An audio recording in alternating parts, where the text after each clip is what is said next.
नमस्कार दोस्तों, Lalitpur live TV में आपका स्वागत है। मैं आपका दोस्त रवि जैन चुनगी। हम हैं ललितपुर के घंटाघर स्थल पर। यहाँ पर किसान और किसान नेता और विभिन्न संगठनों के लोगों ने आंदोलन शुरू कर दिया है। इन लोगों का आंदोलन अनवरत जारी है और ये लोग सिंचाई विभाग प्रथम के द्वारा जो मुआवजा नहीं दिए जाने की पेशकश है और परेशानियां हैं, उस संबंध में उन्होंने अपना आंदोलन रखा है। यहाँ पर हमारे प्रशासनिक अधिकारी और सिंचाई विभाग के अधिकारी इनसे संपर्क बनाए हुए हैं, लेकिन ये अपनी मांग पर अड़े हुए हैं कि हमारी मांगें जब तक पूरी नहीं होती हैं हमारा आंदोलन जारी रहेगा।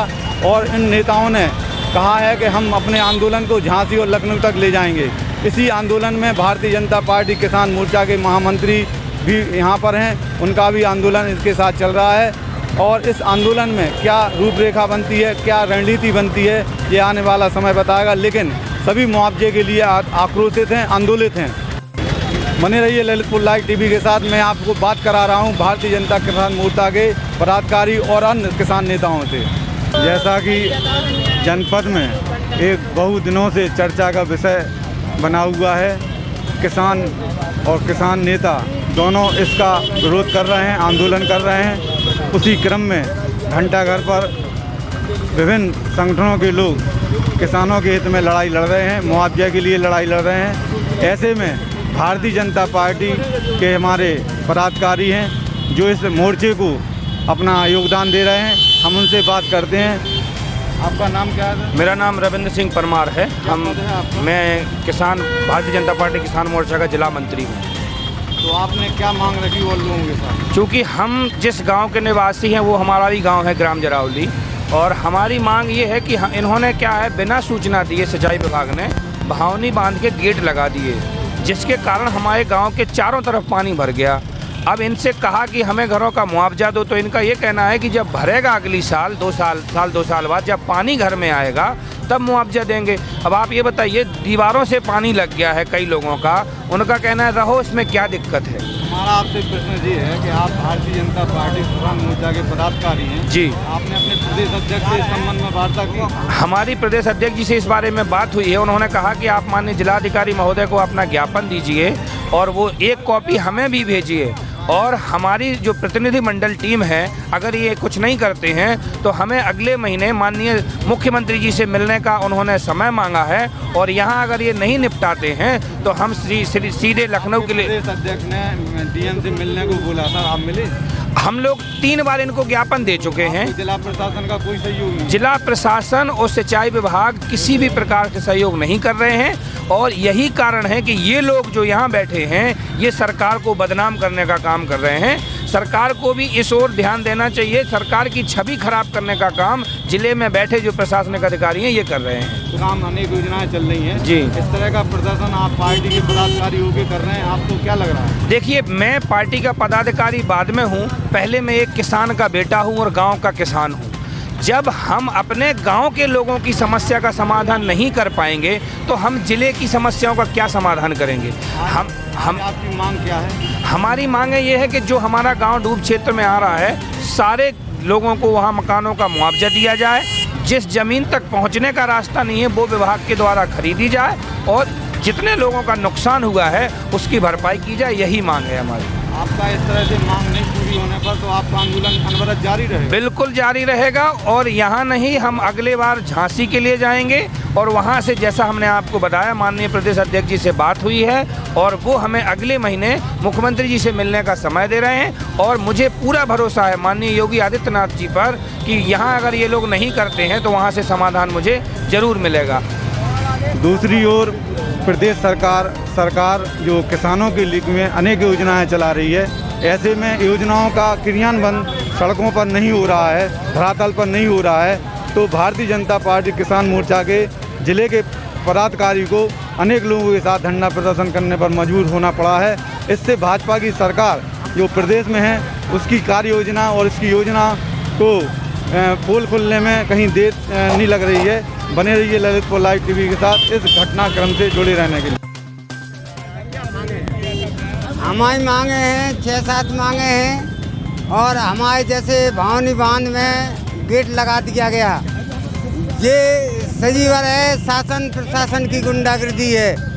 सीधी बात है हमारे किसानों का, जब तक जमीन बंदिया पेड़ सभी घरों का यदि जब तक मुआवजा नहीं मिलता है, जबकि सुप्रीम कोर्ट का आदेश है कि किसानों की ज़मीन किसान हित में ली जाए और किसान हित का हमारा पैसा दे नहीं है, ज़बरदस्ती कब्जा कर लिया है। सीधी बात है, इस धरने में हमारी भारतीय किसान यूनियन पूर्ण समर्थन करती है और लड़ाई आर पार की होगी जब तक गेट बंद नहीं होंगे। अभी वो अधिकारी आएगा, उससे बात करेंगे। गेट बंद नहीं होगा, गेट बंद होगा तो किसानों का मुआवजा देना होगा, पेड़ मकान सभी का बांध देना पड़ेगा। इसके पहले कोई राजीनामा। हम अपना अधिकार मांगते नहीं किसी से भीख मांगते, हम अपना अधिकार मांगते नहीं किसी का भीख मांगते, हम अपना अधिकार मांगते नहीं किसी से भीख मांगते। जय जवान, जय किसान, जय जवान। जय किसान। श्रीमान जी, मेरा नाम सुनील शर्मा, हम लोग जरावली के किसान हैं। भावनी बांध डूब क्षेत्र में हम लोगों की ज़मीनें अधिकृत कर ली गई हैं। इनका मुआवजा नहीं दिया गया है। 1 जनवरी 2014 से 4 गुने का शासनादेश भी आ चुका है। इन लोगों ने आश्वासन दिया था कि उसका अनुपूरक राशि हम उसका भुगतान करेंगे। ये वादा खिलाफी कर रहे हैं, मांग नहीं है। हम इनसे अपनी जो इनके वादा किए थे उनको पूर्ण कराने के लिए धरना दे रहे हैं। मकान हमारे डूब रहे हैं, उनका नहीं दे रहे हैं। हमारी संपत्ति डूब गई, कुआ पेड़ बंधी। हम लोगों ने अन्य जगह मकान बनाने के लिए गुम्मा पाते थे, नए गुम्माओं का निर्माण कर रहे थे, वो गुम्मा डूब गए। हमारा रखा हुआ भूसा डूब गया। इनने कोई सूचना नहीं दी, कहते अखबार में कड़वाई। हम लोग क्या जाने अखबार के बारे में, पता कर लें। कोई अखबार हमारे गांव में जाती नहीं है, दूर दूर तक किसी गांव में अखबार नहीं जाता है। ये झूठ बोलते हैं और ये वादा खिलाफी कर रहे हैं। इस वादा खिलाफी के खिलाफ हम लोग धरना दे रहे हैं। इसके बाद हम लोग झांसी में धरना देंगे, उसके बाद लखनऊ में जाके मुख्यमंत्री जी के समक्ष धरना देंगे वहाँ पे, अगर ये हमारी सुनते नहीं हैं तो।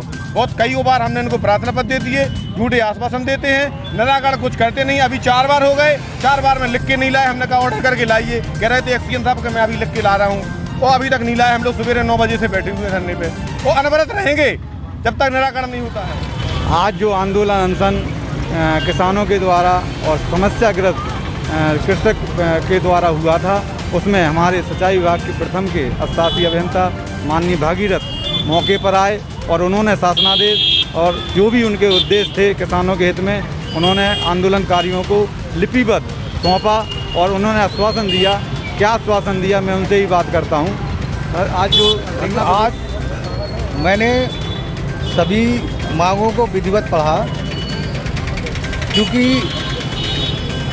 हम शासन के नियम कानून से बंधे हुए हैं।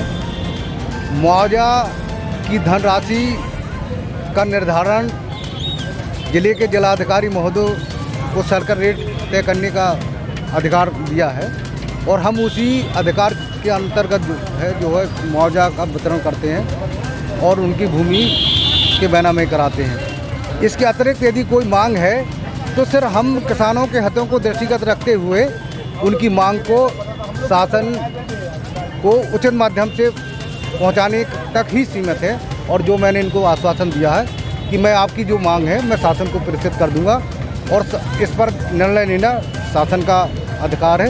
इसके अतिरिक्त और मैं जो है कुछ नहीं कर सकता हूँ। तो क्या आप चूंकि अधिकारी हैं विभाग के, आपको उम्मीद लगती है कि जो इन लोगों की मांगें संभवतः दिवाली के पहले एक तोहफे के रूप में हो जाएंगी? नहीं, देखिए क्या है कि जो पॉलिसी मैटर होते हैं, पॉलिसी मैटर को एक स्टेप बाय स्टेप जो है एक लंबी प्रक्रिया होती है और शासन को जो है उन सभी प्रक्रियाओं से होकर सारे स्टेप से होकर गुजरना पड़ता है। इसलिए उसमें जो है किसी भी विषय पर निर्णय करना जल्दबाजी का काम होता है। शासन को थोड़ा सा वक्त लगेगा। किसानों की जो भी समस्याएं, अधिकारी मौके पर आए, उन्होंने समस्याओं को समझा, विधिवत बिंदुवार एक एक समस्या को माना और उन्होंने अपने शासनादेश के लिए पत्र जारी कर दिया है। हमें उम्मीद लगती है कि किसानों के चेहरे दिवाली के पूर्व खिल सकते हैं। बाकी शासनादेश का रूपरेखा है, गाइडलाइन है, जो होगा ठीक होगा। ललितपुर लाइव टीवी से मैं आप बने रहिए। अनशन स्थल पर पहुँचे सिंचाई विभाग प्रथम के इंजीनियर भागीरथ अस्थायी अभियंता, उन्होंने शासनादेश के अंतर्गत किसानों की मुआवजे के संबंध में जो मांग पहुंचाई है। हम बात कर रहे हैं अनशन पर बैठे हुए किसान नेता, उनका क्या मन है और उन्होंने क्या अधिकारी की बात को समझा है। अधिकारी ने क्या कहा? अधिकारी ने ये कहा है कि तुम्हारी जो 6 मांगे हैं उनमें 5 मांगे उनने क्लियर मान ली। एक मांग जो हमारी मकानों वाली है मकानों वालों की सर्वे होने के बाद वो भी है, और वो ये कह रहे हैं कि जिस ग्राउंड की होगी हम उस ग्राउंड से आपका हल करवा देंगे। एक मांग है, वो उसका विस्तृत क्या है? उसका ये है कि भाई जो देखने के पानी का लेवल मकान तक है, इसके नुकसान है तो मकान का पैसा दिलवाया जाएगा, ये है। तो हमने कहा ठीक है। तो आप आज जो आपका अनशन आंदोलन हुआ वो समाप्त नहीं समाप्त है, हमारी तरफ से समाप्त है। उनने 5 मांगे मान ली, ये लिखित में ले लें 6 ही मांगे। अभी एक मांग का हम लोग विचार करेंगे और जी आधार पे होगा, उस किसानों के साथ समस्या समाधान। हमारे किसान नेता बाबा कीरत जी, जिन्होंने अधिकारी की बात को समझा और अपनी आंदोलन को समाप्ति की घोषणा की, और उन्होंने जो एक मांग रखी है उस पर भी सरकार के द्वारा, अधिकारी के द्वारा पूरा करने का आश्वासन मिला। ललितपुर लाइव टीवी से मनोज जैन के साथ रवि चुनगी की रिपोर्ट।